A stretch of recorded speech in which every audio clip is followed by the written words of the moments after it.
अभिषेक बनर्जी कूट दिए गए हैं, वो भी उनके गढ़ उत्तर 24 परगना में। ये उनके कर्मों का फल है। चुनाव के पहले वे बीजेपी नेताओं को धमकियां देते थे कि देखते हैं 4 मई के बाद दिल्ली से कौन बाप तुमको बचाने आता है। और अब हालत ये हो गई कि 4 मई के बाद अब उनका घर से निकलना ही मुश्किल हो गया है। जहां निकलते हैं भाईपो चोर के नारे लगते हैं, अंडे फेंके जाते हैं। ये उनके कर्मों का फल है। लेकिन लोकतंत्र में इस प्रकार की घटनाएं नहीं होनी चाहिए।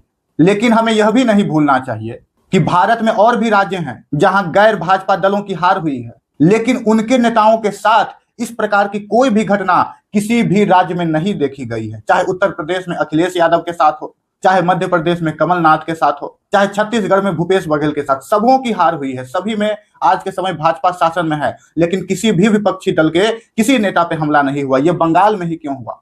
क्योंकि वहां के लोग इस नेता से उब चुके थे, टीएमसी के भ्रष्ट, टीएमसी के गुंडा शासन से उब चुके थे। इन्होंने टीएमसी के लोगों को 15 साल में इतना प्रताड़ित किया कि आज उसका रिएक्शन हम जो है पश्चिम बंगाल में देख सकते हैं। यही वो व्यक्ति था जिसने चुनाव के पहले अमित शाह को धमकी दी थी। इसने कहा था कि यदि अमित शाह में हिम्मत है, यदि वो सच में खुद को चाणक्य मानते हैं, तो 4 मई के बाद बंगाल की धरती पर आकर के दिखाई। गृह मंत्री को, देश के गृह मंत्री को इस व्यक्ति ने धमकी दी थी। सोचिए इसका घमंड किस आसमान पे था। लेकिन वो कहते हैं ना, तुलसी नर का क्या बड़ा समय बड़ा बलवान, भीला लूटी गोपिया वही अर्जुन वही बाण।